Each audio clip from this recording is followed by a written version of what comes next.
Welcome back to the #1 breakfast show in the country, Morning at NTV. Now get this, last week the First Lady, Janet Museveni, who also doubles as the Minister of Education, announced that preschool classes, kindergarten, will have to wait until the end of the COVID-19 pandemic. More uncertainty before they can finally open to children, and those children that make 5 will automatically join primary 1. So many technicalities involved, but to speak to us about this and more, I'm joined by Manuela Molondo, the founder and CEO of the Credo. It is an early childhood development center. She joins me right now in studio. Very excited. Very good morning. Very good morning to you. Thank you for having me. Indeed. What's your reaction to the First Lady's speech when she mentioned that pre-primary learners shall not be making their way to school? Was that feasible? So my initial reaction is that I feel like the First Lady was not given all the information. You believe she didn't get all the information? I don't believe she got all the information. Because COVID-19 could be here till 2026? Yes, it could be here for years. And as we've known from other pandemics, people have learned to live with the pandemic, to find their way around all the pandemics. So right all the way through the years, people learn to live with pandemics. You cannot say that we shall open schools when the pandemic ends. Who knows that date? It's not, it has no date. So what we're essentially saying is we are closed forever, right? But that is based on research. What I feel personally is that her decision was based off research that was done in the beginning of the pandemic. But at the point when not many economies had opened up their preschools and early learning centers. And so the research was very little. But when you look at the research as of January 2021 and December 2020, all of them are countering what happened, what they thought was happening with children as of June 2020. So things have changed. So I believe the information that was presented to her was wrong. You believe the outdated information? Outdated information. More recent studies, because more economies have opened up their early learning centers, they've opened up their preschools, shows you a totally different picture from what was given to her. Even the 4 areas or the arguments that government had to opening these schools, you find that all of them have been contested, not only by governments, but CDC, World Health Organization, UNICEF. They've all brought out research that says, oh, actually, we didn't have information before. But now, with more people coming into schools, we now things have changed. Manuela, you're telling us that, because this is the argument from government. They're saying we do not want these pre-primary learners to show up simply because they are mostly day. The kindergarten school. Yes, so there is that interaction between the parent, the teacher, and the learner, meaning these young ones might spread the disease to the older ones. That's true. According to the research you've undertaken, are young people susceptible to contracting COVID-19? And is there a threat from these young people to their parents? So it's interesting. Isn't this something we should consider? Yes, of course. Of course, all of this information is good for us to consider. So based on the current research, children are more susceptible to get the disease from their parents. Because their parents, not the other way around, they will carry the disease. Now, children having, in preschools, the contraction of the disease mirrors transmission in the community. I see. It's not a driver. It's not a core spread. It's not like it starts with the children. It starts from what's happening in the community. So as long as you as a parent has gone to a party, you are having a party, you've gone to a burial, you're crying, the person next to you, you've not kept the SOPs as an adult. You pose the same risk as a child who's in a child care center or who is in an early learning center. So what we are saying is that research is now showing that there is no significant, there's no increase of cases when early learning centers are open. And remember, it's the only economy that has closed early childhood centers. Is Uganda. We have the lowest number of cases, the lowest spread. Have you seen what's going on downtown of Uganda? Behaviorally, we are not, as an entire country, observing SOPs. I was in Port Portal just the other day. no consideration of it. So you're saying that children are going to spread to each other and to you, but you're already a risk to yourself as it is. So the argument is very counterproductive in itself. And so we have to look at what's the biggest danger? To close schools and suffer the effect of having endangering our human potential for the future, vis-a-vis a spread of the disease, which is already in play or which is already happening.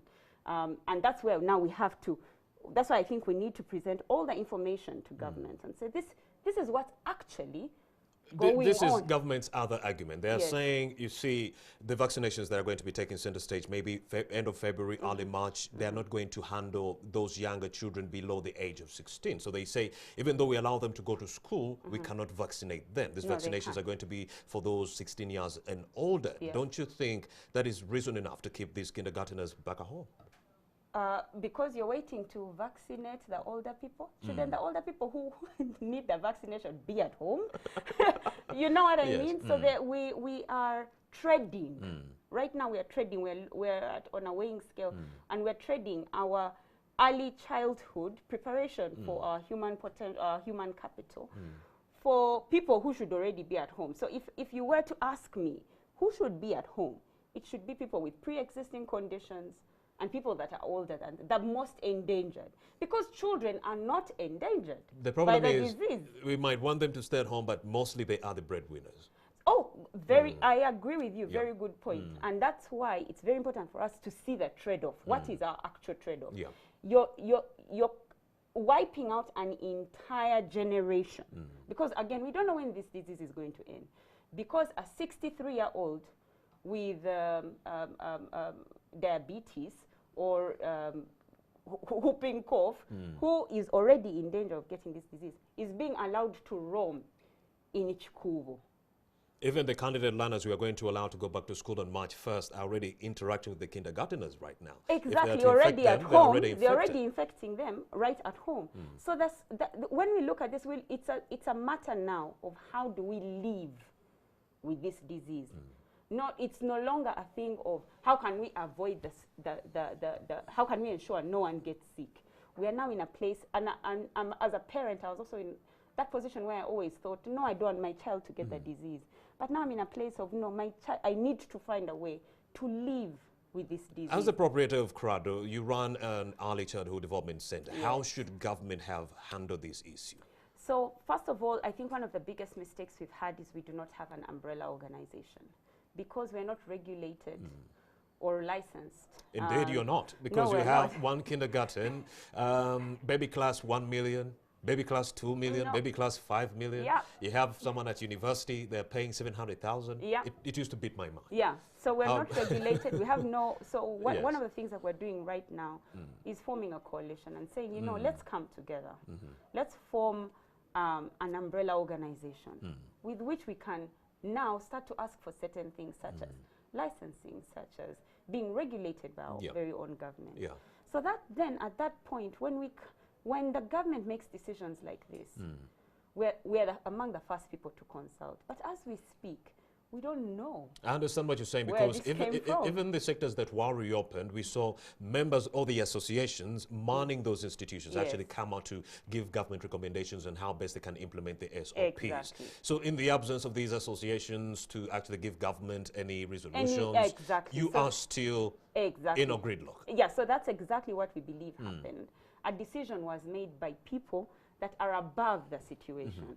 So they don't own ECD centers. If they do, they have international schools which are already open.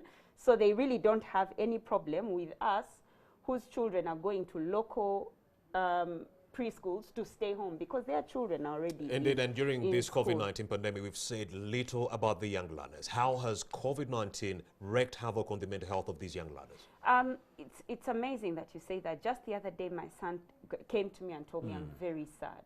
And I said, why are you sad? He said, I miss school. Now, this is a child expressing his sadness because he misses school. The truth is, children thrive where they see a fellow learner and where they see a teacher. helps them if grow. it helps them develop mentally. And remember that this is going to be our human resource as they grow older. So their foundation is wrong. Some of the countries in the developed world invest heavily in early childhood. The reason is because they know the basic of education is, can a child read and can a child write? If you can read, If you can read, write, and you can count numeracy, and literacy. If those two can be sorted, you'll be fine. That explains why we have very rich people in Chikubu who didn't go to school. The truth is, if they can read and write or count, they're good to go. When is that taught? In the early years. So when we invest in the early years, it's way more important than saying, let us invest in the P7s and the S4s who are learning history. You know, before this COVID-19 pandemic, Manuela, we were talking about how parents are pivotal in childhood development. That's true. Other than the teachers. Yes. We're talking about how parents should take over that role. I agree. Before you talk about the teacher, what are you doing as a parent to teach your baby class going young learner? Yes. And what do I have to say about that? What do you have to say about that, Manuela? But how come it was lost in translation? The same parents are now saying, no, it is the role of the teachers. No, that's not we what cannot they're handle. saying, actually. Because in this coalition that we formed, we're listening to parents. We have a parents' interest group. And this is what the parents are saying. I'm not at home with the child. As long as you tell the child to stay home, I'm not there. I am actually at work. So it is counterproductive. If I am not home with the child, I'm actually at work. Who's with the child? It is a house girl. This is a house girl who should have been in USE or UPE, right? But now, no, she's now inside your home, uneducated, inexperienced with your child, trying to do the things that you as a parent would have done. So what's now going to happen is every effort we have done towards women empowerment, women emancipation, getting women into the workplace is going to reduce because the burden of caring for children is on the women. So all the women who are now at work, in fact, we've seen that on the news, women are now drawing back from work because the one thing that will hold a woman back from her potential is her child. So women are going to draw out of the workforce. Off to unpaid work. All off to unpaid care work. And yet already our representation in the private and public sector is so low, 37 and 29% respectively. Now we are going to put, now this is before the pandemic. This is us emancipating women to go into the workplace. Now they are going to come back in. Domestic violence is going to increase. Violence against children and sexual abuse is going to increase just by children being in homes. So while we say parents are pivotal for children in early childhood development, we say that in a pretext that they are already getting something from school. So that when they come back home, the parent has come back home from work, the child has come back home from school. Now is when the interaction will happen. But now they don't even have the one from school. But it can happen. It can happen because it happened for me, Manuela. Baby class all the way to top class, I was mainly taught by my mother. I would go to school for the classes, but she did a lot when it comes to homeschooling. Is homeschooling feasible now that these kindergarteners are still at home? I would like to ask if that is possible for Mama Nakalima in Kabiramaido there. It's not. It's not possible. It's only for us, the privileged few. And that's why we should give people an option. When we do open schools, we're not saying all children should go to school. No, you as a parent has the jurisdiction to decide that, you know what, my child will not go to school. I can afford homeschooling. So I'll leave my work and come in the evening to teach my child. You as a parent should have that jurisdiction and decide whether or not your child should be going to school or should be homeschooled. We don't even have enough teachers in the country to help us go around into all the homes to help homeschool children while their parents are away at work. I understand, Manuela Mulondo, and according to the argument you're actually stressing right here on the show, schools should have been open as early as last August or November. Yes, and allowed for parents to make their own personal jurisdiction on whether or not they should allow their children to go to Manuela Mulondo, CEO and founder of the Credo. Many thanks for having made the time to enlighten us on these issues. Thank you for having Looking forward me. to another encounter. Okay. And of course, you're still watching Morning at NTV. Let's take a breather. We have another conversation on safe border. What happened to safe border? It seems like they removed the safe from border. I'll explain why.